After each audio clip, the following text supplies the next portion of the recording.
Hi, Intentional Livers. Welcome to yet another episode on Intentional Living TV show and podcast. Now, today's topic is one that is very sensitive, I can say, but we are ready to dive into it.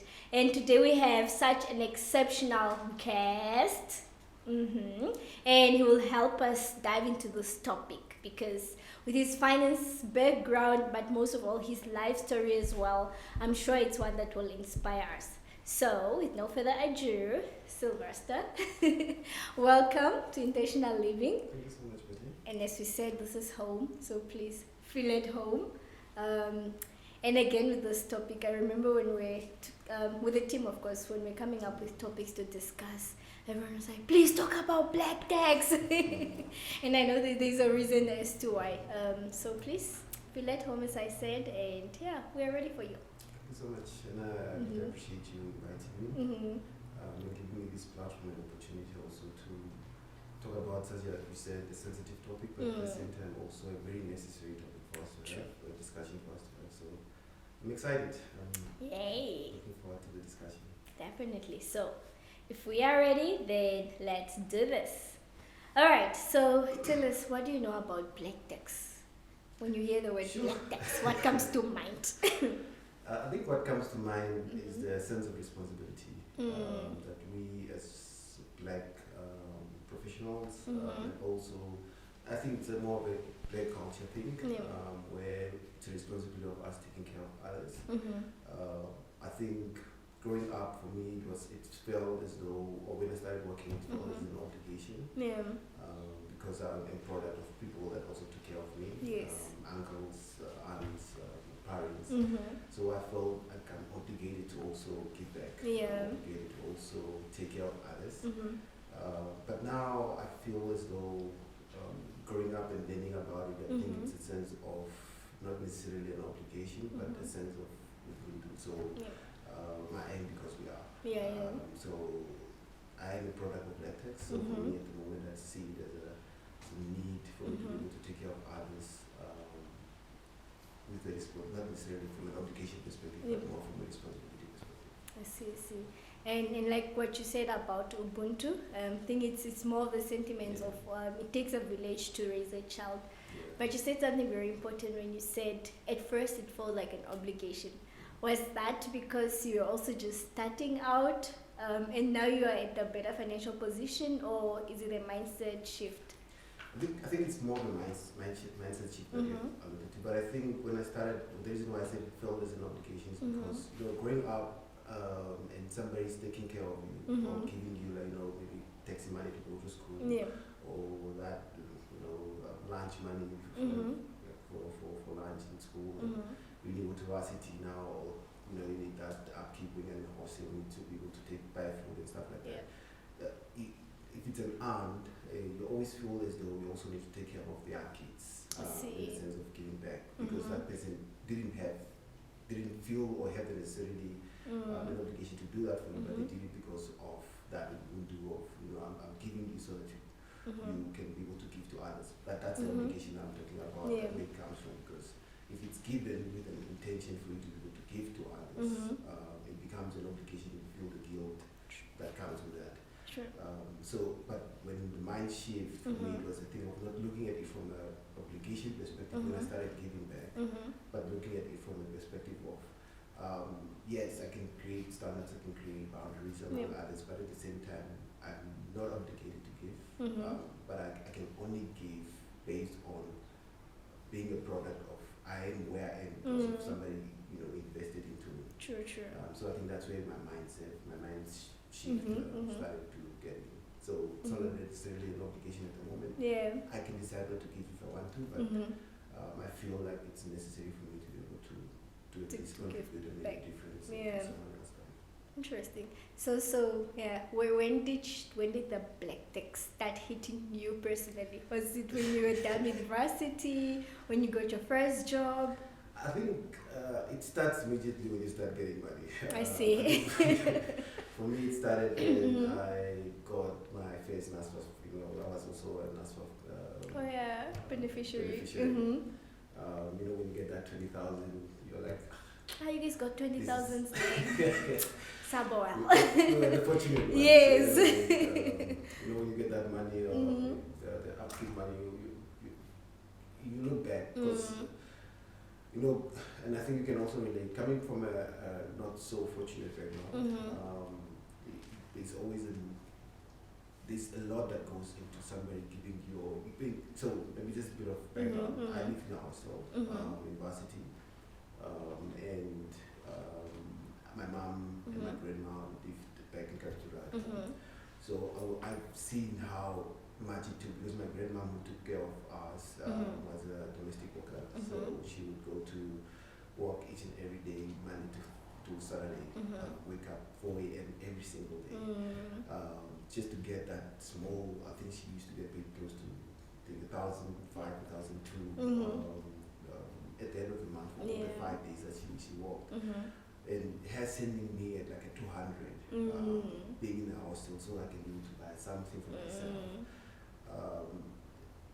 When that money came, I felt as though I needed to also at least give back so that she can leverage from that small money that came in. So for me, it started at a very, very young age, in the sense of I needed to make sure that at least I reduce the burden of her taking care of the whole family at home. But just maybe that week or that month when I received that money, at least she can use her money at least for herself, buy shoes, clothes, whatever she needs, but then use my money as more of like buying food at home, it's an upkeep for the household. So that was then the obligation that I felt at that point in time.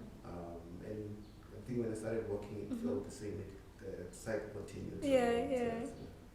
I see. Still giving back as the same way. True. So speaking about that, has there ever been a sense of entitlement, from like what you said, especially when you come from a not so fortunate family, right? You want to give back, you want to help, and sometimes, like you said, sometimes it's just refund and then it's done. Did you ever get a sense of entitlement from the people you were helping? Absolutely. I think not necessarily from my parents. I think it comes from the smaller siblings. People feel as though your money is their money. Yes. Somebody will ask you money and they just want to go play around. They want to go out, so just send me 200 and going out with my friends. And you're like, that 200 means it's and you're also not going out, because of that 200. But it comes across sometimes with that level of entitlement, but I think that's where you need to create boundaries. So my big boundary that I've created is that I'm not going to give money for someone who's going to have fun because I don't have money to that extent. Yes. So I'm only going to give you money if it has to do with something that what's going to build you up. Like if it's school, I'll make sure that I give. If it's maybe you need to go on a school trip or you have to go for something that's educational, that's going to uplift you, I'll definitely give you money for. But I'm not going to give you money just to have fun. And go hang out. Have boundaries. So now they ask, maybe they lie, they say school event. Pay for the portal. You have to pay for the portal. Yes. But at least the intention is there that so they say so now give me money when I ask about school. But I will also do follow-ups. I give you money, you say you're gonna do something relating to school, then I'll ask you, and I'll get you on the live. Feel bad. Bring the invoice. Exactly. See some supporting documents. True. And I've seen with some of my friends as well. I remember there's a specific friend. She's still in varsity, of course, and she was talking about how she feels overwhelmed to leave school and get a job because of the situation at home.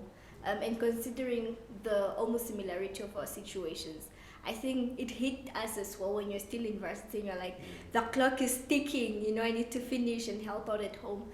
Can you just, give us more input on that, like especially like the waiting and maybe more on pouring into your cup first? But it comes with a lot of guilt. I won't lie to you, because it's like the situation at home, it's ongoing and sometimes it's getting worse.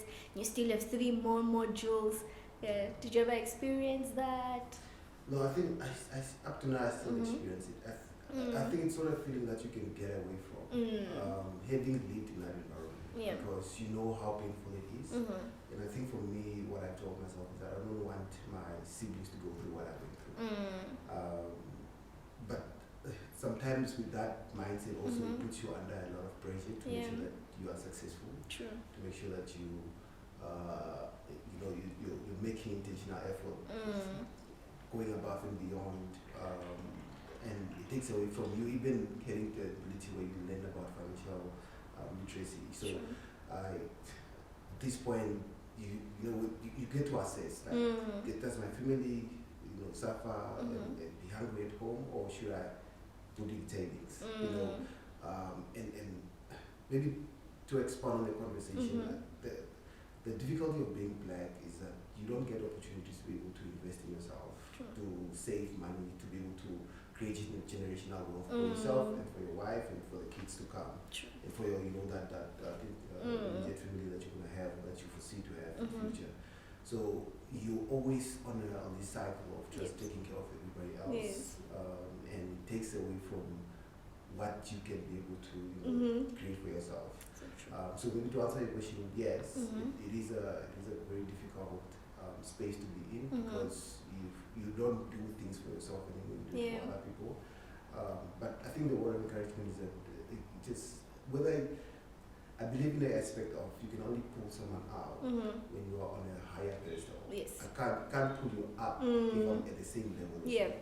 So I would always invest in myself, pour into my cup, so that at least I can be able to have enough to be able to pour into you if I can. No, what you're saying is very important, and I remember also when you were mentoring me, and I remember specifically you saying something of you need to get out of the situation and to see better, then you'll be able to expose other people to that better.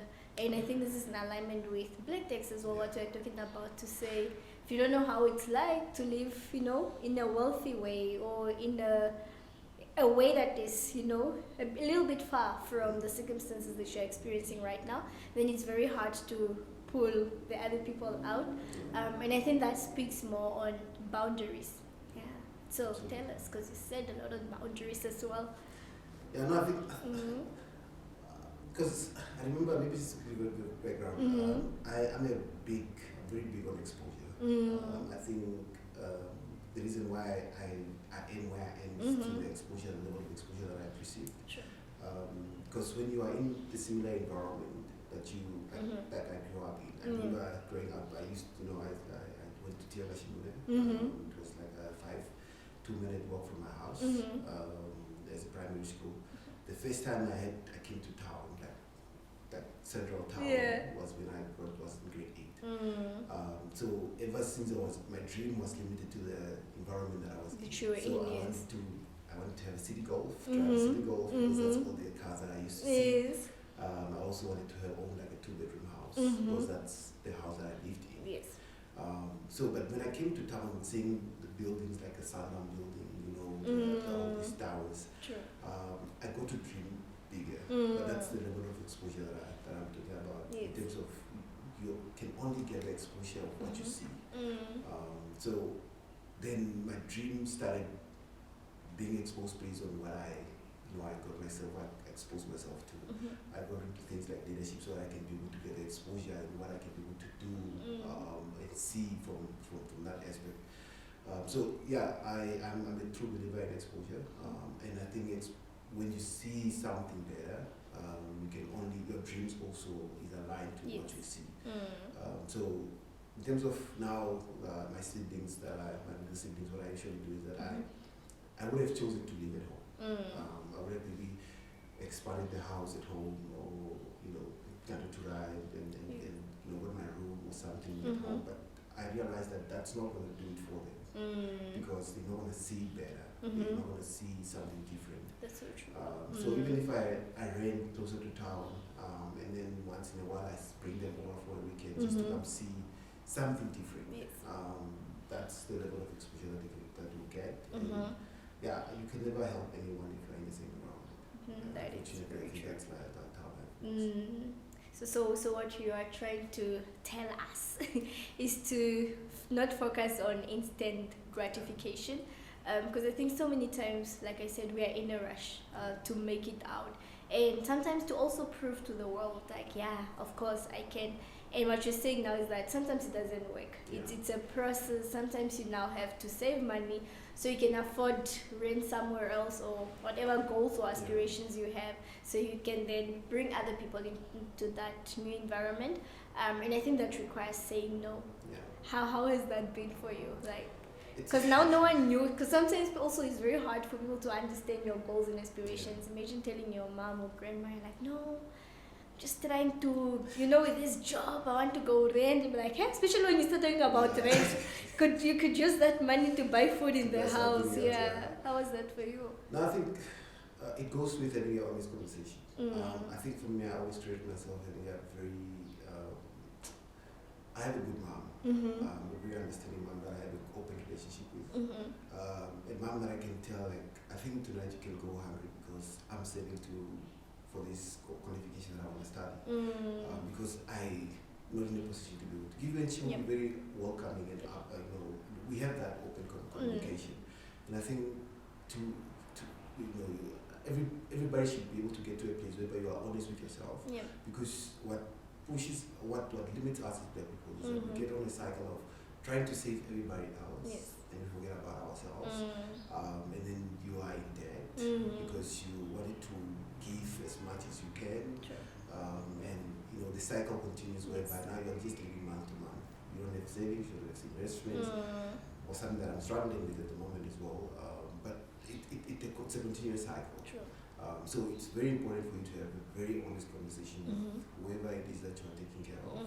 Siblings as well. Tell them that, listen, unfortunately I can't. So what I usually do now is that my siblings should give me like a year plan. What is it that you're going to do? What is it that you're doing this year? And how can I be able to assist you? And give me a choice to say I can be able to help you or not. So if you, one of them, one decided like, okay, no, I'm going to do school. I'm going to go back to school. So she had dropped out of school. Now she went back to school. And she gave me a plan. So this is what I plan to do. I'm going to do this course. It takes 6 months. And then it's going to be 9 months for me to be able to go to NAMCO. And next year I'm going to do NAMCO and things like that. So what I need this amount of money.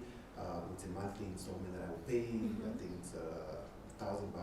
It's because the full course is like 6,000. So every month you have to pay like $1,000. So it was a breakdown plan. And I said, okay, no, I hear you, and I'm glad that you went back. But I can only assist you with half of that money per month. If you can be able to find somewhere else to be able to help, then that's what's going to help. So you communicated. Create boundaries by communication. Make them understand the financial position where you're also at. Obviously, you don't have to show them your payslip. Because when you show your family your payslip, you already start budgeting. Hi! You start budgeting on your payslip. So just tell them where you are. This is what I'm currently at. So right now, I want to go back to school as well. So that requires me saving up. I have to cut on cost.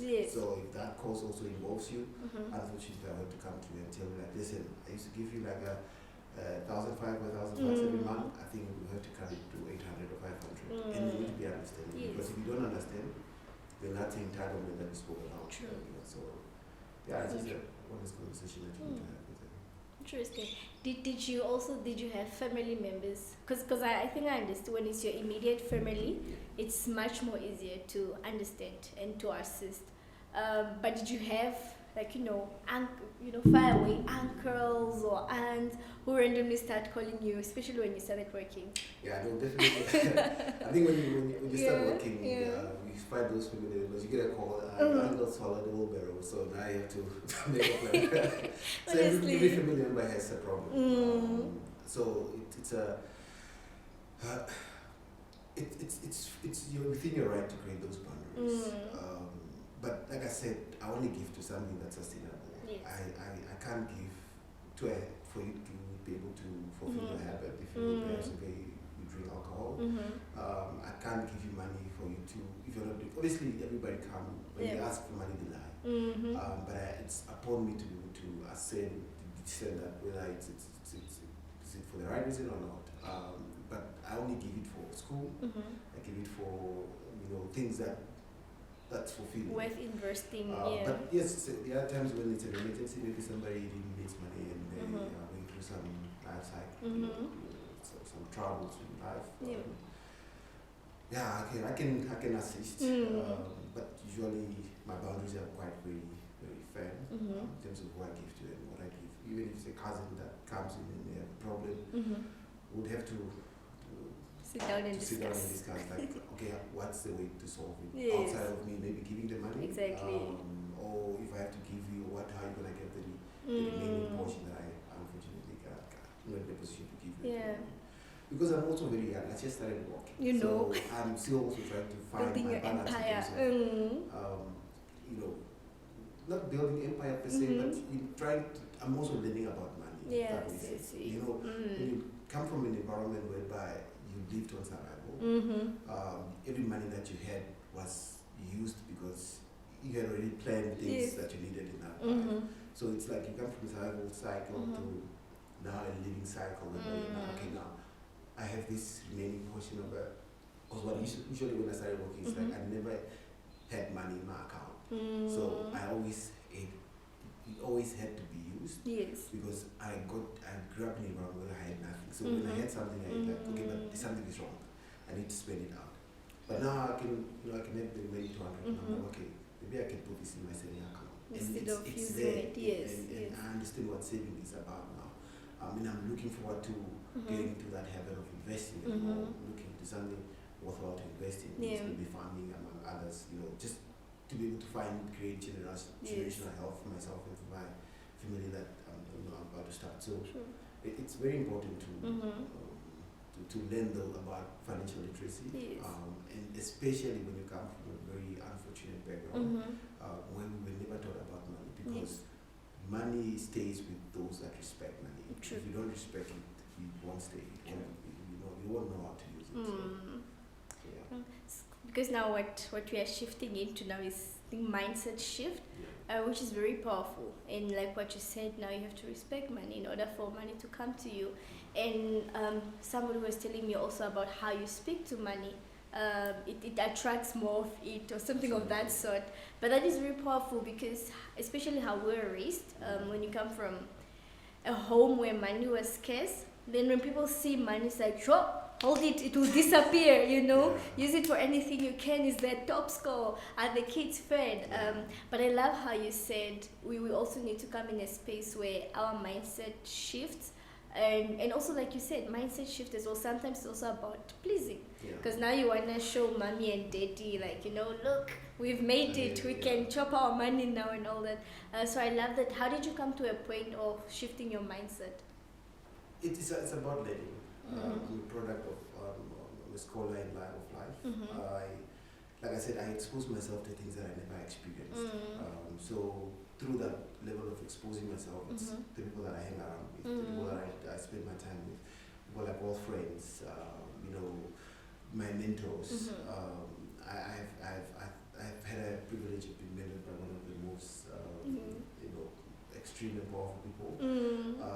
In the sense of I'm always willing to learn. And I'm open, and it doesn't matter who you are. As long as I can be able to learn, I've learned a lot from you. Like you say, I've mentored you as well. I've learned the ability to be able to persevere in life through you. So yeah, I think it's just my ability to learn. Reading has helped me a lot as well. I used to read a lot, still do, but not quite consistent at the moment. But yeah, I think I'm always willing to learn. So my mind is always shifted to the level of material that I've consumed and the level of mentorship I've also received throughout some time. See. So it's a matter of learning and unlearning. I love that. Okay, so we've spoken about us, being now the Black Texas. Let's shift the conversation to the beneficiaries. Because I also feel we have the culture of people owe us things. No, Sylvester is now doing accounting, and then everyone in the family knows, hey, it's money. Or you just bought a car, and then everyone's like, oh, he even bought a car, but he can't come slaughter a cow at whose funeral or wedding. So let's talk to the people, beneficiaries, I guess. like also their mindset and losing that sense of entitlement. Yeah, it's always a struggle, because Yeah. people feel very entitled to your life and to your money, especially. Especially us, and I always reference my small siblings because I feel like my money is their money. Yes. I don't know why. I don't know what It's a fake. it's a thing. Yeah, I think beneficiaries need to learn to acknowledge that the reason. Okay, maybe talking about myself, because I was a beneficiary as well. I'm always indebted to the people that assisted me and helped me and gave me the opportunities in terms of financial assistance.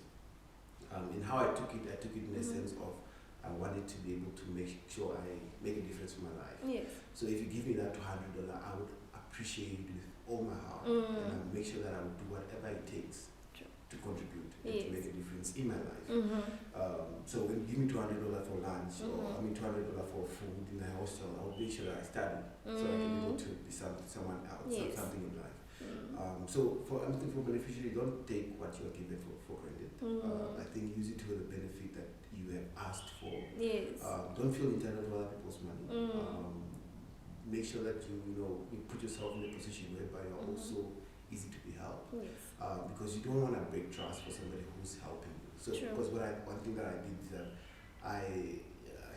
I always told myself that I was never going to drink alcohol until I started making my own money. So if somebody gave me that 200, I'm never going to use it for alcohol because I used to drink at that time. And that was a decision that I made at an early age because I appreciated the effort that it went. And it goes back to my granny who used to take care of me because I know how much he worked, how hard he worked. Because anytime she comes home, I used to massage her feet because I see how swollen they are because for staying up the whole day. And what she poured into me, I couldn't take that for granted. So I think for beneficiaries we need to be able to acknowledge and appreciate what we receive and not take it for granted and use it for the benefit that it's given for. And you also said something about how sometimes it's not always about getting money or giving money, but also rather resources. So for example, this person wants to start a business and you already know cousin Andreas doesn't have the skills to start a business yet, and perhaps you pay a course, and then like you said you're also into leadership and so forth, but also then it comes to mindset, I think, in the beneficiaries, and sometimes of course all of us are beneficiaries at some point, but also I think us learning that it's okay if Sylvester says there's a leadership course here, attend that rather, learn a skill, and maybe eventually you'll get funding. But then how do we go about bringing that conversation, and in the same light, how do we go about boldly saying no without guilt? I think it goes back to who you are first and the reason why you are giving. Because for me, I don't give with the intention of receiving anything in return. Like if I give to my siblings, I don't give like, I'm investing into you so that you can come, or you can give it to me back, or you can give it to someone else. I give it to you because I want to give it to you. And I'm also honest about it to tell you like, maybe I can use you as a reference. When we met, I was in a position where I can assist you financially because what you needed was financial assistance. But then I came to you and I said, I can't offer you financial assistance, but I can only offer you mentorship. I can offer you guidance. Maybe from somebody who has lived or similar experience. So that's a level of honesty you need to be with those that you can help, those that you can't help. And if somebody really needs financial assistance at that point, you can also, it's okay if you are not in a position to be able to offer that at that point in time. So you shouldn't feel guilty. I think when you feel guilty, it means that the intention of giving is not right. Or maybe you lack self-understanding of who you are, in the sense of, because I understand where I am financially. So if I can't give you, I won't feel guilty for not giving you. I will be honest to tell you like, listen, I can't give you because of A, B, and C. And unfortunately, that's the circumstances of where I am in life. So there's nothing better I can do. Beyond that. I love that. And like you said, also as a beneficiary, understanding that as well. Because I know even when you shared that, I was excited because it's like, at least I get to be mentored, you know? Oh, at least I get to learn. And it was hard for me also to get people who have experienced what I've experienced. So it was a bonus, and it was never a thing of, then he should pay for my taxi. And I've seen that in so many, like at least now, pay for taxi, pay for lunch. But understanding, and I remember one of my other mentors as well saying, Betty, you know, me helping you or me being there for you, it's not for you to come back and be there for me. If that makes sense. Like, you don't owe me anything. And like you said, it's communication, it's understanding. But yes, so as we round off, Sylvester, plus, what are your final words? What would you like to share, especially with Black young people, or for anyone, of course, anyone else who relates to this, who are especially just starting off in their professional life and they still need to pour into their cup, but black tax. No, I think there's really a lot of material and content that speaks to black tax. I think it's not a unique experience. It's not everybody goes through it. Everybody goes through the whole process. But I think what I would like to encourage is that to strip away the guilt conscience that we carry every single day. If we are unable to help someone, you can only do as much. You can only give as much, and you are the one who creates the boundaries and the standard of how much you can be able to offer. And you can only give when you have. And you need to be able to put yourself in a position where you can have enough to be able to give. So yeah, I think it starts with you learning what the concept is, understanding what the concept is. Because if you don't understand the concept, you feel that guilt conscious of, oh, they took care of me, I need to take care of them. And then it becomes a cycle. And for parents, I think my encouragement is that your child is not your retirement plan. You should not feel as though investment. I'm having 5 kids, so now these 5 kids I'm gonna split. One of them is gonna give me $5,000 or $1,000 every month. You know. So I have 5,000 at the end of the month. You know, it's not a retirement plan.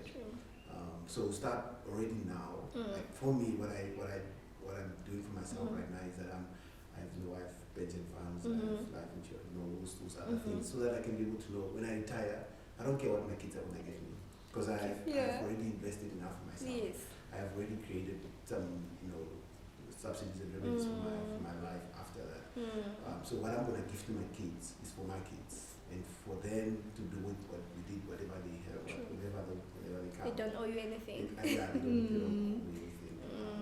So it's I think it starts with learning what the concept of black tax is. Yes, I think conclusion part of it is not like, it's not like black tax is a bad thing or a good thing. I think it's a blessing in disguise for us black people. Yes, you can be a product of black tax, which I am. I wouldn't be here if it wasn't for it. But at the same time, it's not an entitlement. It's not an obligation. It is, like I said, it's Ubuntu. It's I am because you are.